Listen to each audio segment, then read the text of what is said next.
എല്ലാ പ്രിയപ്പെട്ട കൂട്ടുകാർക്കും സ്മിതൂസ് വേൾഡിൻ്റെ പുത്തൻ വീഡിയോയിലേക്ക് സ്വാഗതം.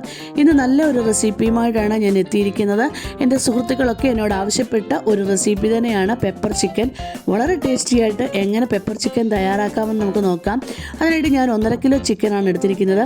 1 കിലോയും 1.5 കിലോയും ഒക്കെയുള്ള ചിക്കന് ഈ ഒരു സെയിം ഇൻഗ്രീഡിയൻസ് തന്നെ നമുക്ക് യൂസ് ചെയ്യാവുന്നതാണ്.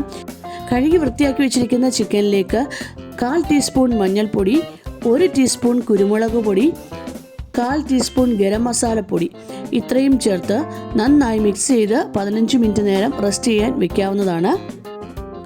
ഇതിലേക്ക് വേണ്ടുന്ന മറ്റുള്ള ഇൻഗ്രീഡിയൻസ് എന്തൊക്കെയാണെന്ന് നമുക്ക് നോക്കാം.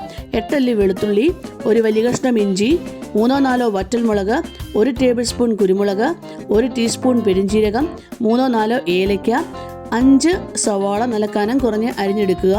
അതിനോടൊപ്പം തന്നെ 2 തക്കാളി ചെറുതായി അരിഞ്ഞതും 1/4 കപ്പ് തേങ്ങാക്കൊത്തും കൂടെ എടുത്തിട്ടുണ്ട്. ഇനി ഒരു 15 കാഷ്യൂനട്ട് ചൂടുവെള്ളത്തിൽ കുതിർത്ത് മാറ്റി വയ്ക്കുക. അടുത്തത് നമുക്ക് വേണ്ടത് നമ്മൾ എടുത്തു വെച്ചിരിക്കുന്ന ഇഞ്ചി വെളുത്തുള്ളി എല്ലാം കൂടെ ഒന്ന് ചതച്ചെടുക്കാം. ഇഞ്ചി, വെളുത്തുള്ളി, കുരുമുളക്, ഏലയ്ക്ക, വറ്റൽമുളക്, പെരിഞ്ജീരകം ഇതെല്ലാം കൂടെ ചതച്ചെടുത്തതാണ്. ഇത്രയും ചെയ്ത് കഴിഞ്ഞാൽ അടുപ്പത്തേക്ക് ഒരു പാൻ വെച്ച് ആവശ്യത്തിന് വെളിച്ചെണ്ണ ഒഴിച്ചു കൊടുക്കുക. ഇനി ഇതിലേക്ക് നമ്മൾ നേരത്തെ മാറ്റി വെച്ചിരിക്കുന്ന ചിക്കൻ ചേർത്ത് കൊടുക്കേണ്ടതാണ്. ചിക്കൻ ഒരുപാടങ്ങ് ഫ്രൈ ചെയ്തെടുക്കുകയല്ല, ചെറുതായി ഒന്ന് വഴച്ചെടുക്കുക. അതായത് ചിക്കൻ്റെ കളറൊക്കെ ഒന്ന് മാറി വരണം. അതിനകത്ത് ചിക്കൻ സ്റ്റോക്കൊക്കെ വന്നിട്ടുണ്ട്, ചിക്കൻ്റെ വെള്ളം മുക്കി ഇറങ്ങി വന്നിട്ടുണ്ട്. ഇപ്പം ഞാൻ ഇതിൽ നിന്ന് ചിക്കനൊക്കെ മാറ്റിയിട്ടുണ്ട്. ഇനി ഈ ചിക്കൻ സ്റ്റോക്കും കളയരുത്, അത് നമുക്ക് വേറൊരു പാത്രത്തിലേക്ക് മാറ്റി വെക്കേണ്ടതാണ്. ഇത് ഗ്രേവി തയ്യാറാക്കുമ്പോൾ ആവശ്യമായിട്ടുള്ളതാണ്. ഇനി അടുപ്പത്തേക്ക് ഒരു പാൻ വെച്ചു. അതിൽ ആവശ്യത്തിന് വെളിച്ചെണ്ണ തന്നെ ഒഴിച്ചു കൊടുത്തിരിക്കുന്നത്. നമ്മൾ എടുത്തു വെച്ചിരിക്കുന്ന തേങ്ങാക്കൊത്ത് 1/4 കപ്പ് തേങ്ങാക്കൊത്ത് ഇതിലേക്ക് ഇട്ട് കൊടുത്തിട്ട് തേങ്ങാക്കൊത്തിൻ്റെ ഒക്കെ അളവ് നമ്മുടെ ഇഷ്ടത്തിനനുസരിച്ചാണ്. ഇതിലേക്ക് കുറച്ച് കറിവേപ്പിലയും കൂടെ ചേർത്ത് ഒന്ന് കളർ ചേഞ്ച് ആക്കി എടുക്കുക. തേങ്ങാക്കൊത്തിൻ്റെ കളർ അറിയാമല്ലോ, ചെറിയ ബ്രൗൺ കളർ ആകുമ്പോൾ ഇതിലേക്ക് ചതച്ചു വെച്ചിരിക്കുന്ന ഇഞ്ചി വെളുത്തുള്ളി എല്ലാം കൂടെ നമുക്കിതിലേക്ക് ചേർത്ത് കൊടുക്കാവുന്നതാണ്.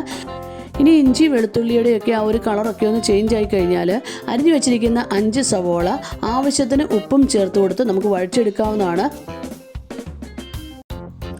സവാളയുടെ കളറ് നന്നായിട്ട് ചേഞ്ച് ആകുന്നിടം വരെ വഴച്ചെടുക്കുക.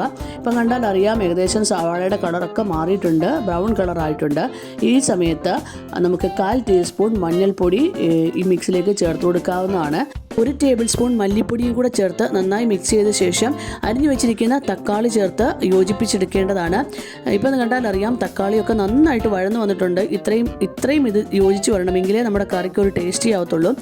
ഇനിയും ചെയ്യേണ്ടത് മാറ്റി വെച്ചിരിക്കുന്ന ചിക്കൻ ഇതിലേക്ക് ചേർത്ത് കൊടുത്ത് ഒന്നുകൂടെ ഒന്ന് യോജിപ്പിച്ച ശേഷം ആ ചിക്കൻ സ്റ്റോക്കും കൂടെ ഇതിലേക്ക് ചേർത്ത് കൊടുത്ത് നമുക്ക് അടച്ചു വെച്ച് വേവിക്കാവുന്നതാണ്.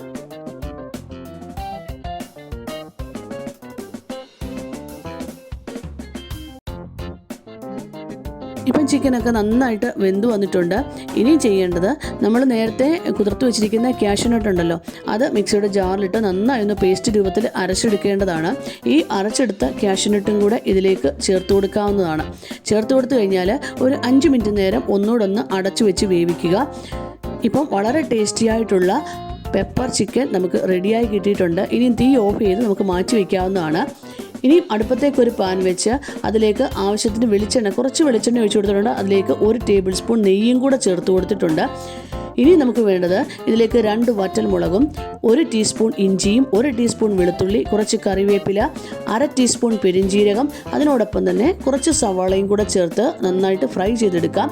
സവാള ഫ്രൈ ആയ ശേഷം ഇതിലേക്ക് 1/4 ടീസ്പൂൺ ഗരം മസാലപ്പൊടിയും കൂടെ ചേർത്ത് കൊടുത്ത് തീ ഓഫ് ചെയ്ത് നേരത്തെ തയ്യാറാക്കി വെച്ചിരിക്കുന്ന ചിക്കനിലേക്ക് ചേർത്ത് കൊടുക്കാവുന്നതാണ്. ഇനി ഒരു ഫ്ലേവറിന് വേണ്ടി ഞാൻ ഉപയോഗിക്കുന്നത് മല്ലിയിലയാണ്. മല്ലിയില വേണ്ടാന്നുള്ളവർക്ക് അത് ഒഴിവാക്കാവുന്നതാണ്. അങ്ങനെ വളരെ ടേസ്റ്റി ആയിട്ടുള്ള പെപ്പർ ചിക്കൻ കറി റെഡി ആയിട്ടുണ്ട്. ചപ്പാത്തിക്കും അതുപോലെ തന്നെ റൈസിനും ഒക്കെ ഉപയോഗിക്കാൻ പറ്റിയ അടിപൊളി ഒരു റെസിപ്പി തന്നെയാണ്. തീർച്ചയായിട്ടും എല്ലാവർക്കും ഇഷ്ടപ്പെടുന്ന ഒരു റെസിപ്പി തന്നെയാണ്. എല്ലാവരും ഒന്ന് ട്രൈ ചെയ്ത് നോക്കിക്കോളൂ.